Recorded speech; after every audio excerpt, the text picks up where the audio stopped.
Okay, so you two have proven that you know about forces and energy, but you still have said anything about waves. Actually, we can say a lot about waves and their connection to earthquakes. Do you know why Japan has 1,500 accounts of seismic activity every year? That has to do with converging plate boundaries. All the tectonic activity causes lots of seismic waves to shake Japan. The biggest earthquake happened on June 15, 1896 in Sanriku, Japan. It was a magnitude 8.5 quake. How about other earthquakes in Japan? Have you heard of the ones in Kobe, Kanto, and Niigata? They had magnitudes of 6.9, 7.9, and 7.5. We know the epicenter was located in these exact places by calculating the lag time between the P and S waves, which travel at different speeds. How come the shock waves from earthquakes are felt beyond the epicenter?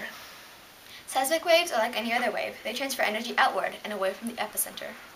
The epicenter is above ground and the focus is below ground, right? Yeah, because the seismic waves actually come from the Earth's core. The earthquake's origin is underground. These waves use Earth's crust as a medium to travel to the surface. I know that earthquakes have P, S, and L waves. They are transverse and longitudinal waves.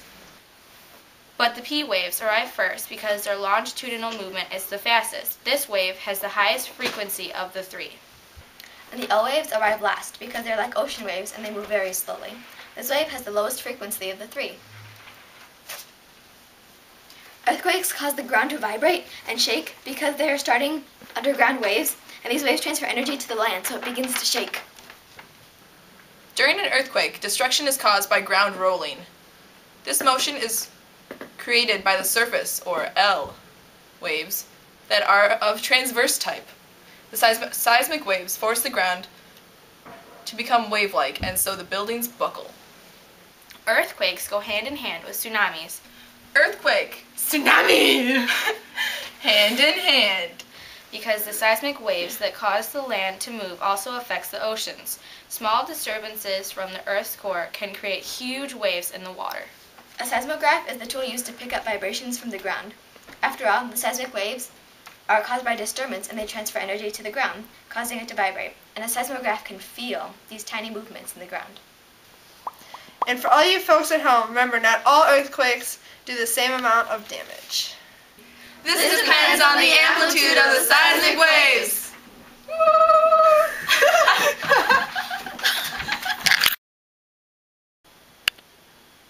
Mountains are eroded and broken down into pieces by friction. When two surfaces or forces rub against each other, some of the material is scraped off into sediment.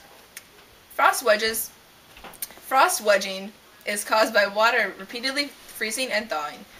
These two processes are actually just changes in the water's kinetic energy. The faster a river moves, the more sediment it can transport. In other words, the faster a river moves, the higher the frequency of the transverse water waves. This means that more individual wavelengths are passing by. And the younger rivers have steep slopes and faster water, or faster kinetic energy, that erodes downward. And the rivers also carry things by transferring energy to the pebbles, sand, and clay. And water that enters delta has less kinetic energy, and this is called deposition. Can we go publish our magazine now?